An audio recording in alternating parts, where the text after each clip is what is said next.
Felipe, gracias por recibirnos en tu casa. Al contrario, esta es tu casa. Platícale a las personas de dónde nos conocemos y cómo nos conocimos y cómo fue que, por qué estoy aquí el día de hoy. A ver. Ah, sí, sí. Bueno, el que estés aquí no lo sé. Eso tú lo sabes, yo no.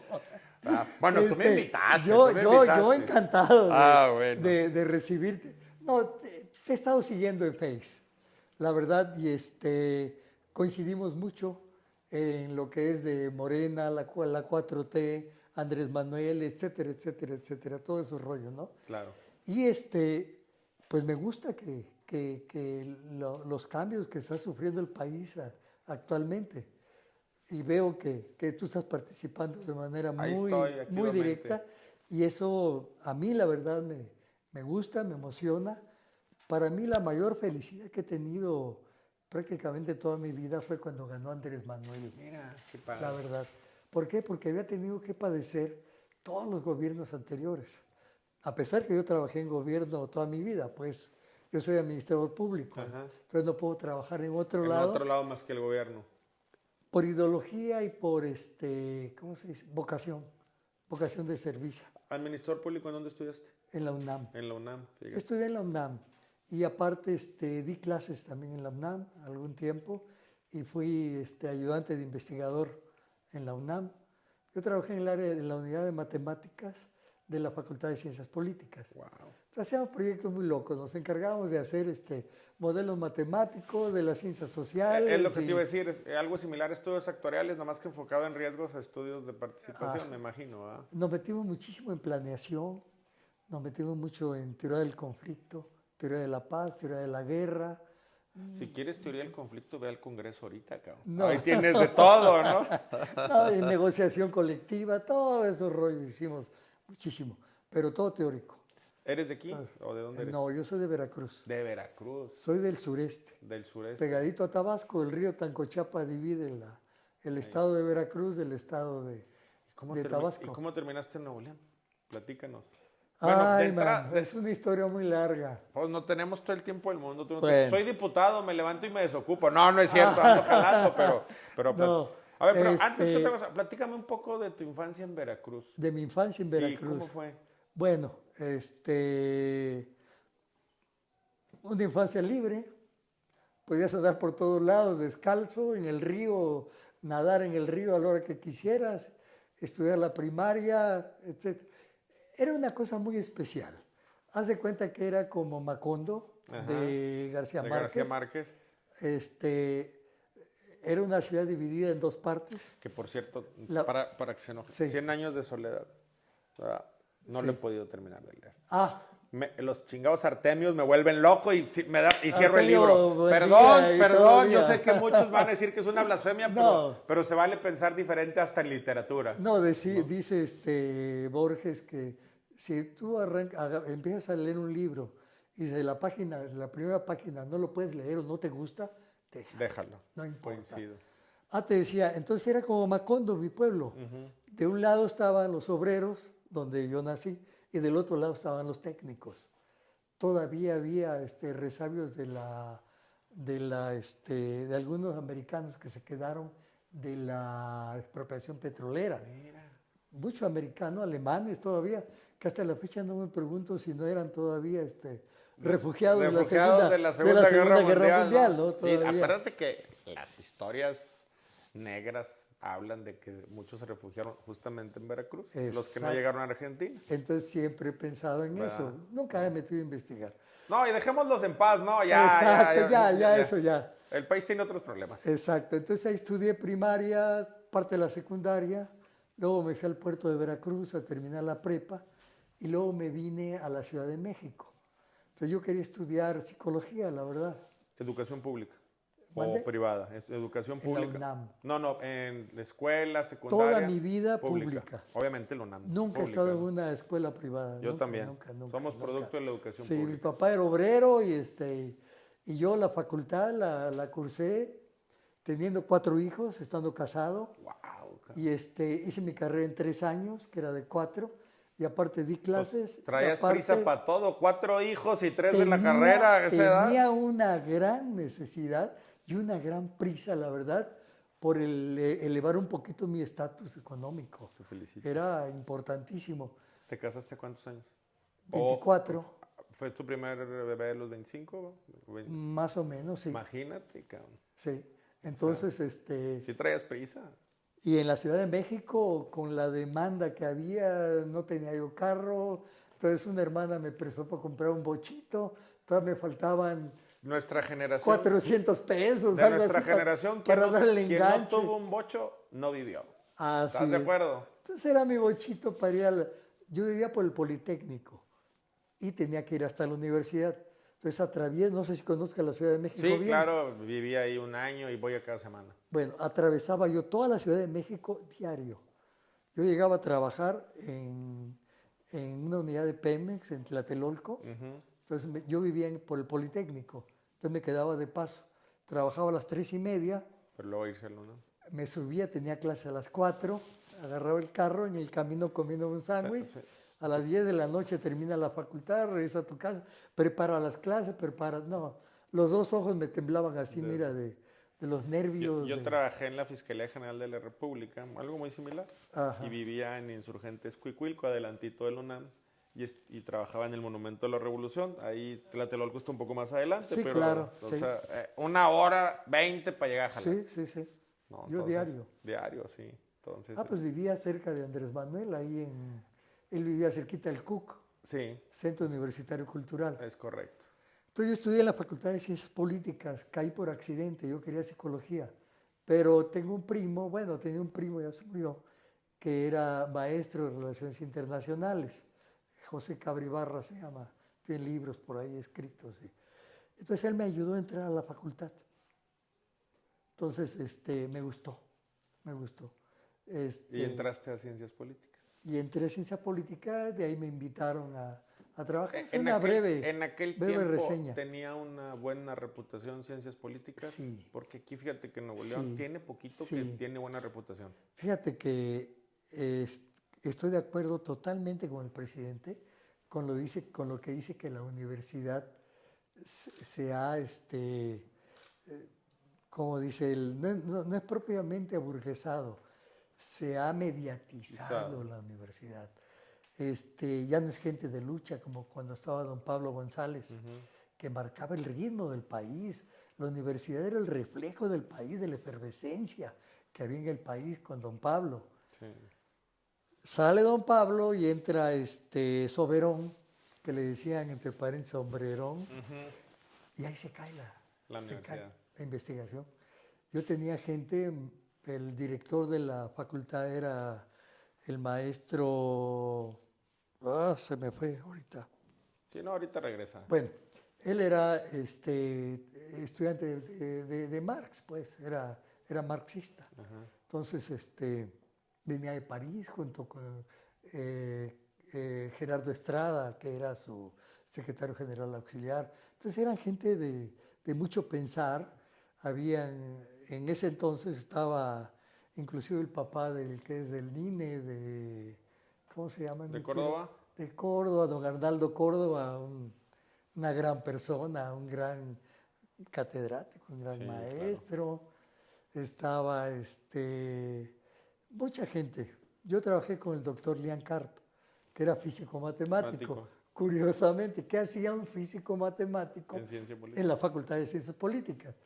Bueno, pues a nosotros nos acusaban mucho de que éramos tecnócratas. Mira. Pero no, nunca fuimos tecnócratas. Luego llegaron unos que te dijeron, quítate que ahí te voy, ¿no? Éramos tecnólogos, que es muy diferente a ser tecnócratas. Exacto. Entonces ahí, yo cuando llegué a la facultad, pues yo venía del pueblo. Me acuerdo que me hicieron un examen y me pidieron que nombrara yo algunos nombres de las secretarías de Estado. No tenía ni idea de lo que era una Secretaría de Estado, nada.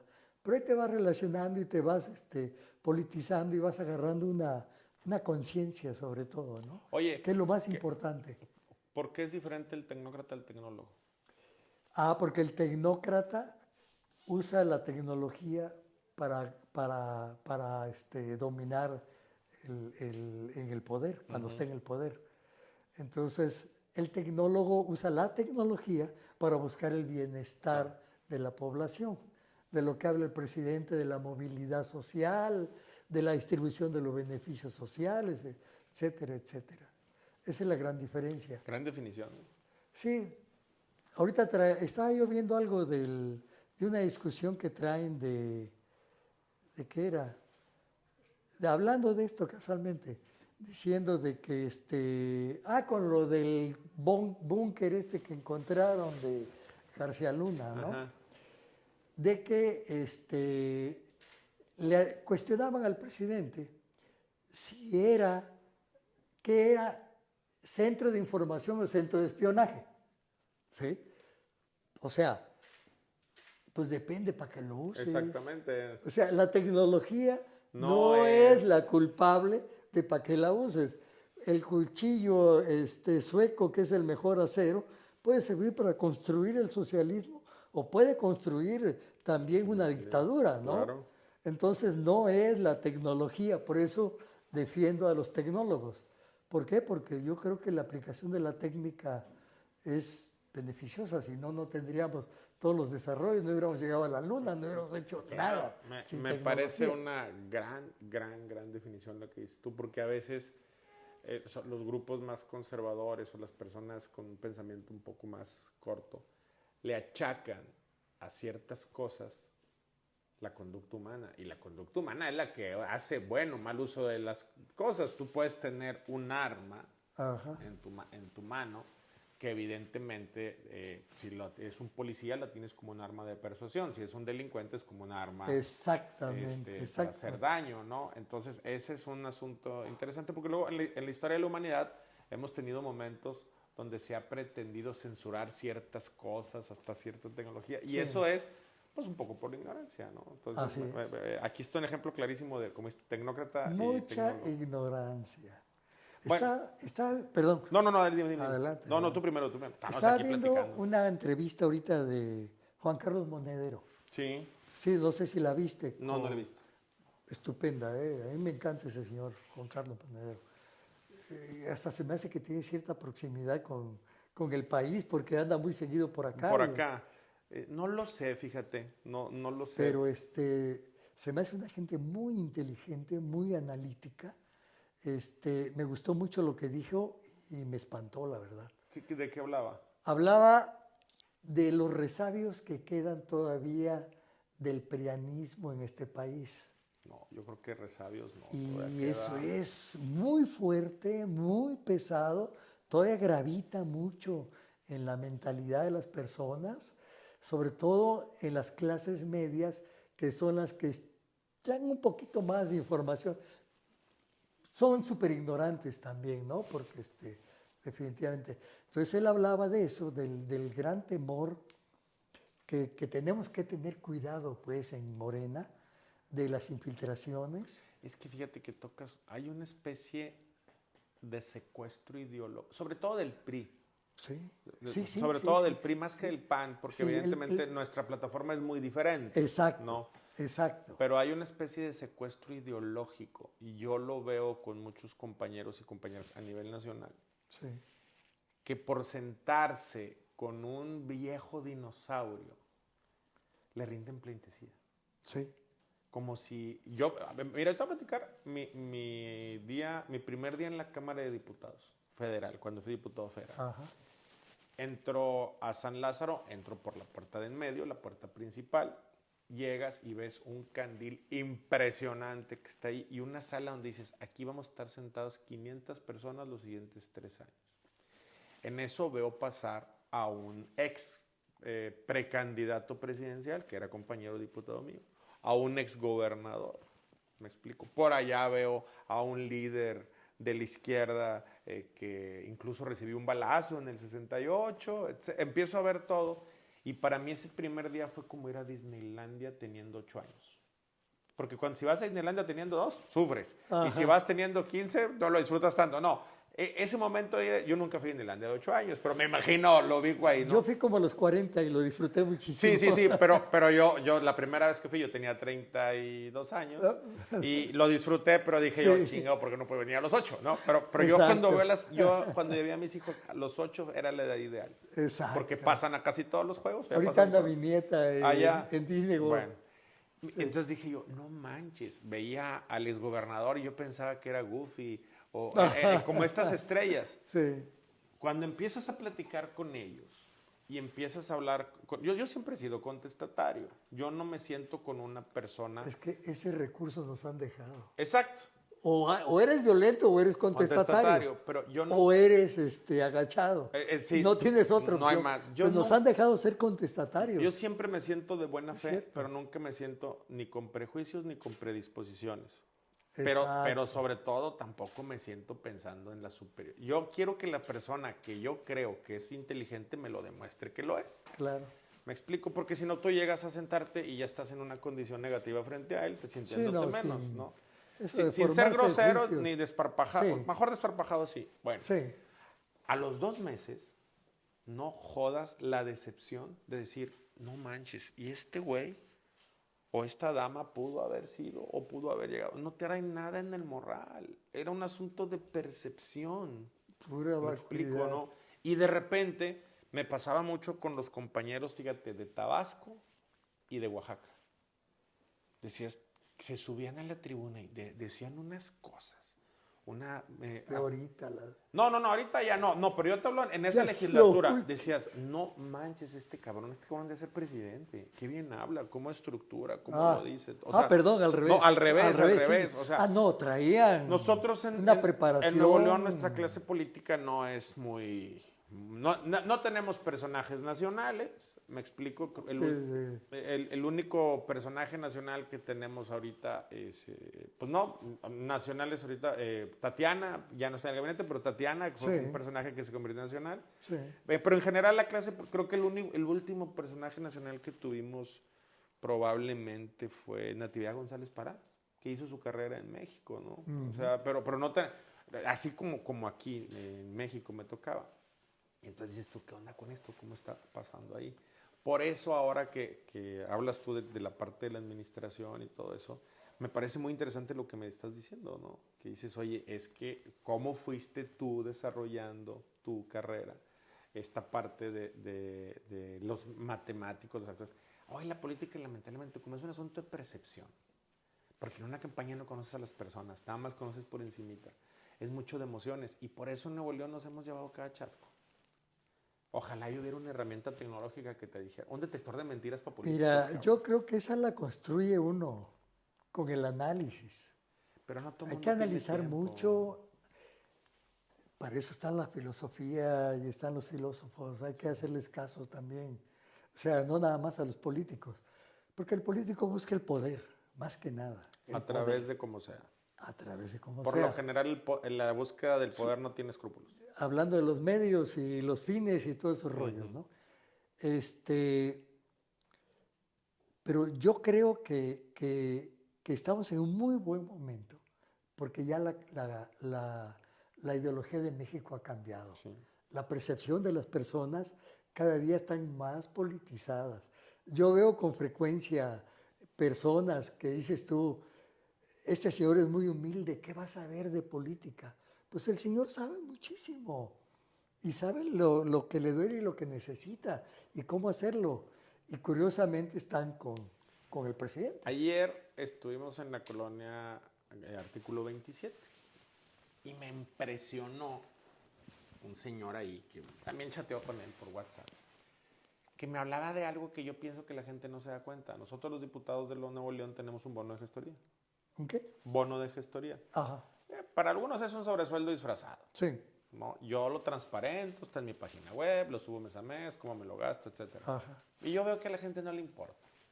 Este señor habló del bono de gestoría, habló del tema de Dos Bocas. O sea, dices tú, está politizado. Sí. Me explico. Y no, pues es una colonia popular. ¿Te puedo hacer una pregunta, sí, diputado? Claro.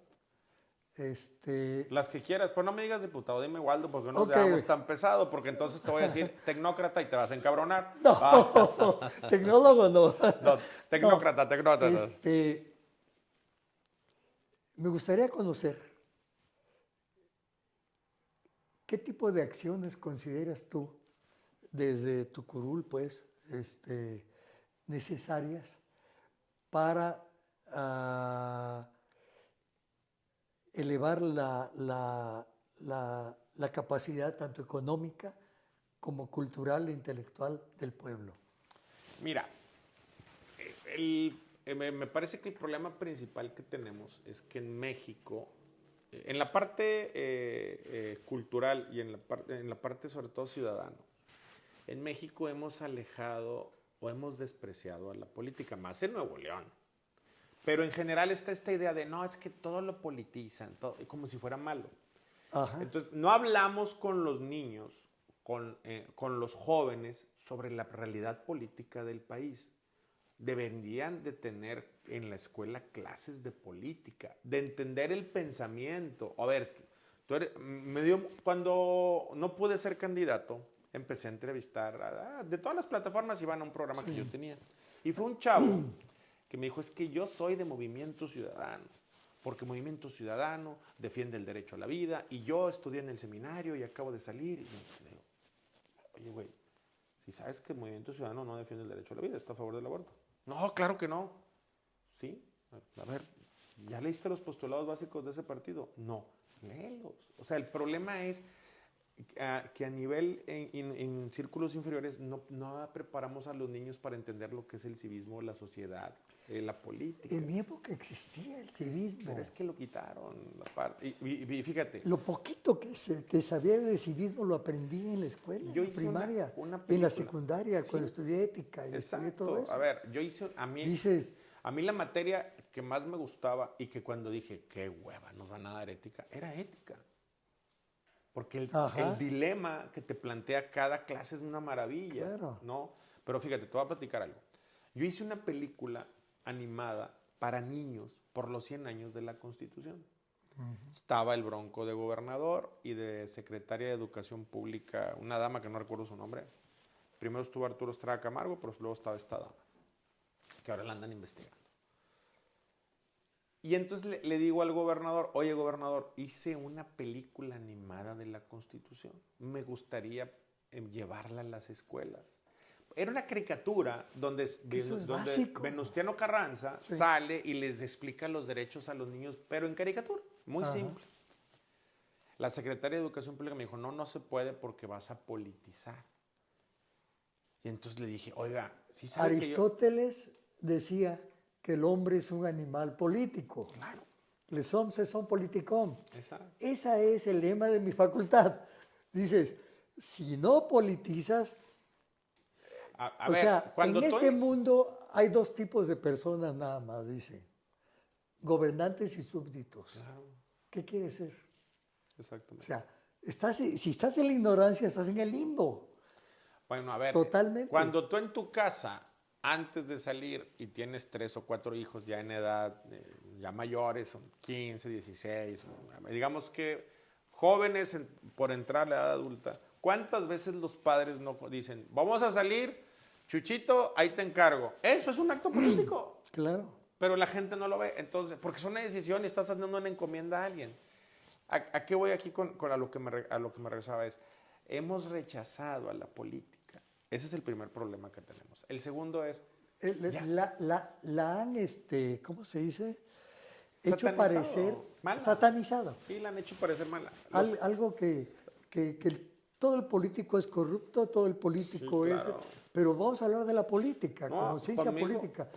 Desde que nacemos somos políticos, desde que manipulamos a nuestros padres, a nuestros hijos, a todo el mundo, somos acciones políticas. A ver, yo te digo, a mí se encabronan porque me ponen en redes sociales corrupto. ¿Corrupto por qué, cabrón? Acredítamelo. Claro. No, a ver, que venga aquí al programa. Todos los que me dicen, ninguno va al programa, le sacatean. Todos los, vengan aquí, le sacatean. Claro. Por ofender por un WhatsApp o por una red social es muy sencilla. Cobardía y eso. Todos los güeyes que se encargaban, por eso yo manejo mi comunicación yo. Es que tú no le puedes contestar al ciudadano así, ¿sabes qué? Perdón, pero el cabrón que viene y me dice corrupto a la chingada, no me interesa ni su voto ni su relación, si no me conoce. Pues esto es como la plaza pública. Yo también tengo derecho a defenderme y eso es lo que no han entendido con el presidente. O sea, está con madre. Yo escribo un artículo en el periódico donde digo que vino Biden. Fíjate las ridiculeces que lees. Ajá. Ninguno tiene acceso al gobierno, pero entonces dice, hubo una reunión secreta donde estuvo el presidente Biden y el presidente Andrés Manuel López Obrador. No dejaron entrar al secretario de la Defensa, pero sí estuvo Marcelo Ebrard. Y ahí acusaron y dijeron, te hacen una novela. Sí. Y la ignorancia de la gente que comparte esas pendejadas, porque lo que yo digo es, a ver, ¿cómo? Ahora resulta que el güey que está escribiendo, que se la pasa hablando mal del presidente, ajá, él estuvo en esa reunión. Así es. En una reunión donde estuvo el presidente de la nación más poderosa del mundo. Lo más terrible que puede haber. Yo digo que, parafraseando al poeta Miguel Hernández, decir que la mentira cuando estalla tiñe. Claro. Tiñe la mentira. Y estamos hablando del 99% de los medios de comunicación mentirosos. Mentirosos. Estamos hablando de los dirigentes de los partidos políticos de oposición, mentirosos. Dices, el pueblo, ¿dónde lo dejas? Ante López Dóriga, Carmen Aristegui, etcétera, Marín, todos los que ya sabemos, ¿no? Uh-huh. Que representan el 99% de la plantilla de periodistas, ¿no? Sí. Te vas por el otro lado, Astillero está solito, y ese a veces también. Lo que ha sucedido con los medios de comunicación, en mi opinión, es que ha sido tal el ataque a un proyecto, me explico, con tan falta de legitimidad moral, que ahora la gente ya no está buscando periodismo objetivo. Sí. Yo digo que están buscando reafirmación. Se la beben. No, la gente está buscando reafirmación. Quiere ver, si estás en un polo de la sociedad, quieres ver al periodista que se la pasa madreando al gobierno federal. Y si estás en el otro polo de la sociedad, quieres ver al periodista que defiende al gobierno federal. Ya no importa la objetividad de la comunicación. Yo hay algo que me gustaría que me explicaran, porque por más vueltas que le doy en la cabeza, no me cae. ¿Por qué la gente sigue escuchando a este señor Loret de Mola, por ejemplo? ¿Por qué? Si lo han descubierto en montajes, lo han descubierto en mentiras, lo han descubierto en enriquecimiento ilícito, con pruebas. ¿Por qué la gente le sigue creyendo? Porque ellos, muy similar a lo que sucedió en la Segunda Guerra Mundial, con Goering. Con Goering. No, Goebbels, no, era el de Goebbels, sí. Goebbels, es que no sé cómo se pronuncia, sí, pero Goebbels, el de propaganda de Hitler, sí, ¿no? Sí, el que decía que una mentira repetida 1000 veces se vuelve verdad. Exactamente. Sí, Goebbels, ellos lo que hacían, o lo que hacen ellos atacan el miedo sistémico que tienen muchos y muchas mexicanas. Al cambio, pero sobre todo a perder el status quo. Lo van a perder. No, pero no se dan cuenta de la ignorancia que lo van a perder. Con lo que teníamos, cada día la movilidad social es menos. Claro. Cada día es menos la movilidad social. Y menos, ¿por qué? Porque los muchachos ya no tienen acceso a la educación, porque casi toda está privatizada. Claro. Tanto de nivel medio como nivel superior más. Tenemos a la UNAM luchando casi contra todo el país, y la UNAM está mediatizada. ¿Qué queda? Sí, bueno. ¿Qué queda? Y es lo que, pero más allá de eso incluso. Porque, el mundo de los juniors. No, al principio de esta entrevista hablamos de tu educación y la mía. Somos producto de la educación pública. Yo tuve 100%. Movilidad social. Tú vienes de un pueblo en Veracruz. Sí. Fuiste a la UNAM, vives ahora en Nuevo León. Yo, mi abuela era empleada doméstica, mi madre fue hija única, nos sacó de la extrema pobreza, nos llevó a la clase media y hoy a nosotros nos ha ido bien en la vida. Pero esa movilidad social se daba en varios factores, y el primer factor que se daba era que en ese momento aún todavía existía cierta nobleza en las cosas en México.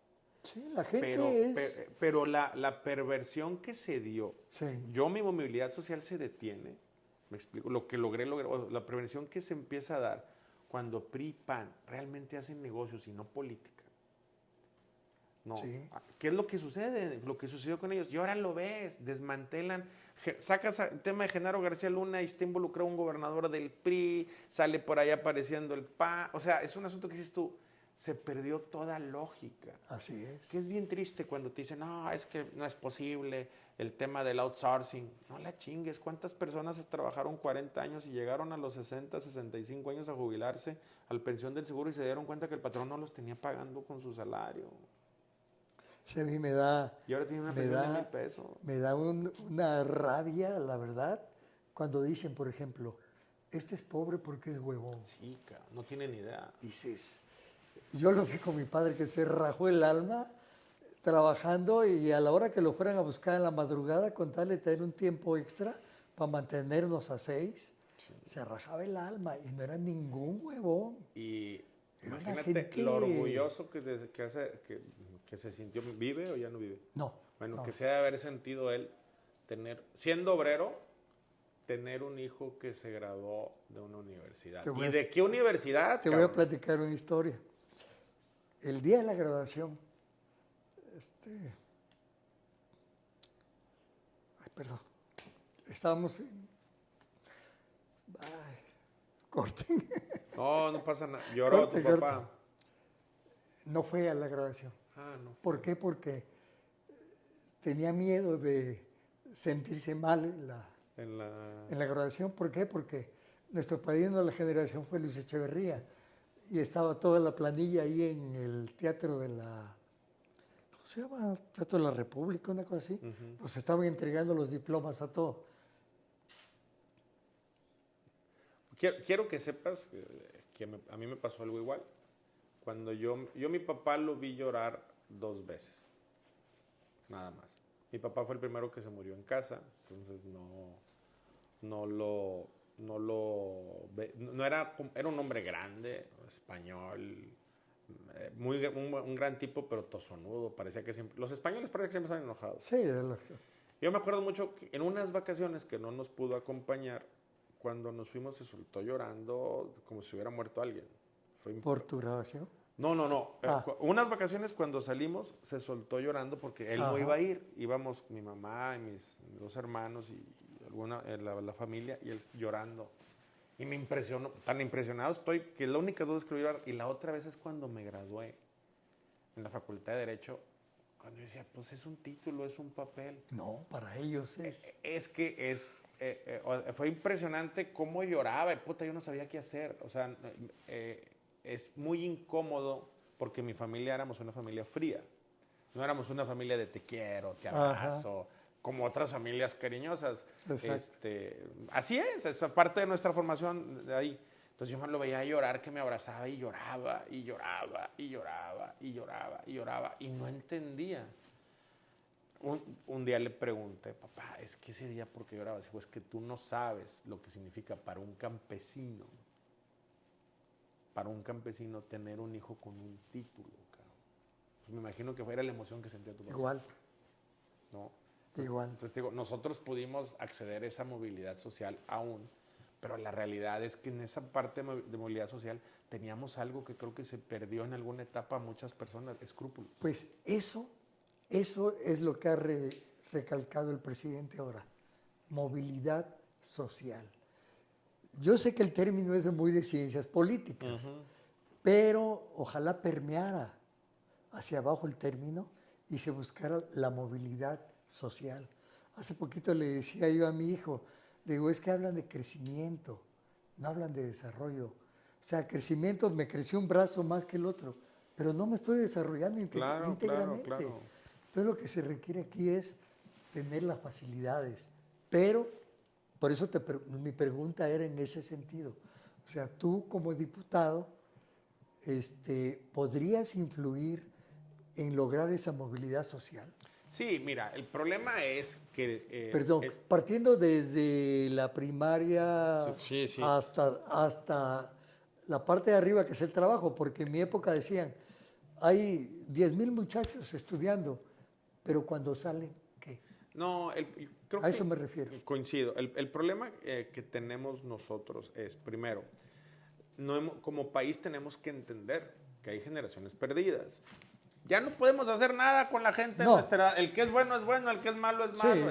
Tenemos que trabajar en las niñas y en los niños. Pero trabajar en las niñas y en los niños implica una palabra: paciencia. Exacto. Y aquí no hay paciencia. Entra el gobernador y todo quita a la chingada. Y cuando se vaya el que llegue, todo quita. Y es un asunto que no hemos... Y más sucede en la parte de la educación, donde tendríamos que estar formando ciudadanos.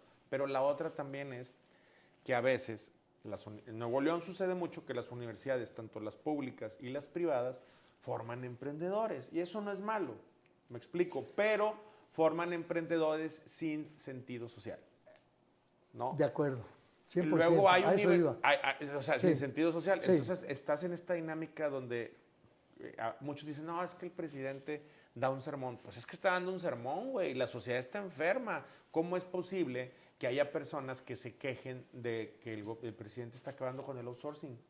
Pues si tu negocio no te da para no pagar los impuestos, entonces no es rentable tu negocio, cabrón.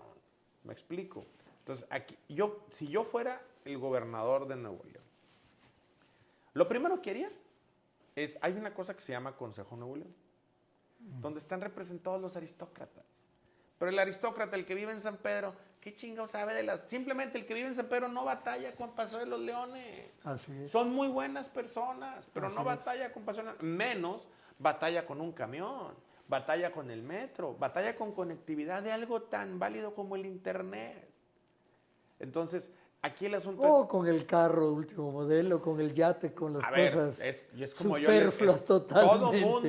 Todo mundo sufre con el tráfico de la ciudad o la movilidad, pero no es lo mismo sufrirlo escuchando el radio con aire acondicionado en un carro de $1,000,000 pesos, me explico, que estar en el pinche camión esperando el camión a que pase con 3 horas, ¿no? Duele. Todo mundo... Duele ver a la gente haciendo cola. Pero y tú sabes que el servicio en Monterrey es de lo peor. Dices, Monterrey debería estar cubierta de oro, las calles, no de no de asfalto. Pues la bronca con todo el dinero que se presume que hay en Nuevo León.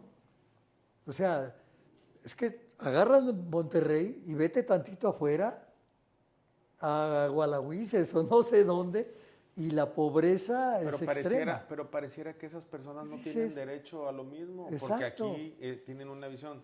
Aquí el asunto es, lo que necesita Nuevo León es una refundación. Eso que tú dijiste es muy cierto, y eso es muy impresionante, de lo que dijiste, de que falta conciencia social en los universitarios. Marx lo definía como la vida de un hombre se mide por el producto social de su existencia. O sea, ¿a qué venimos a este mundo si no es a producir bienes para los demás? Y se van a enojar. Bienes tanto intelectuales como artísticos, culturales, materiales, de todos los bienes, porque todos son bienes a fin de cabo. Lamentablemente, nuestro sentido de conciencia, por lo general, llega en la tercera edad y por lo general llega por bases religiosas o por miedo. Desgraciadamente. O sea, no te levantas, pese a que yo soy católico y te levantas pensando en Dios y todo, pero el asunto es que solamente cuando empiezas a ver, ya estoy más cerca, es cuando tomes un sentido social y entonces ahora sí te preocupa por quedar bien, para llegar bien. Me explico, pero en ese proceso, ¿cuánto daño no se causó? O simplemente cuánta indolencia no fue. ¿Por qué es indolente? Nuevo León no es San Pedro, y eso es lo que no han entendido muchas personas, y gente sufre. A mí me ha ido bien en la vida, sí, pero eso no me implica que tenga que ser egoísta.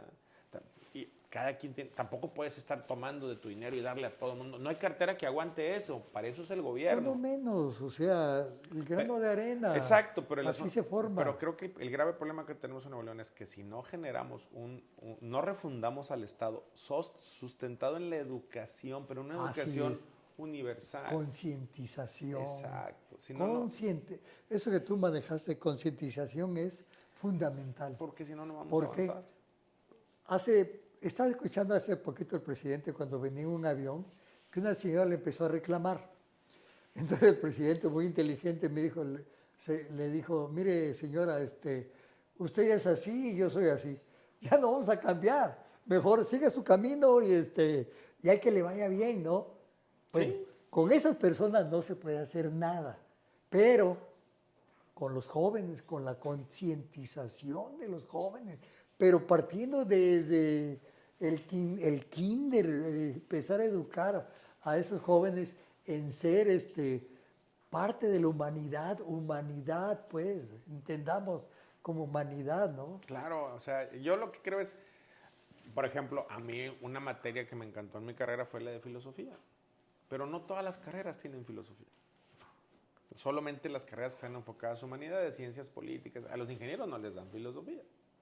Desgraciadamente. ¿No? A los contadores no les dan filosofía, o al menos no cuando yo estudiaba, no sé ahora, pero son materias que te hacen entrar en una reflexión. ¿Verdad? Oye, Felipe, está muy buena la plática. Muy bien. Yo te agradezco mucho a que ti, me hayas invitado. Waldo. Me gustaría invitarte al programa.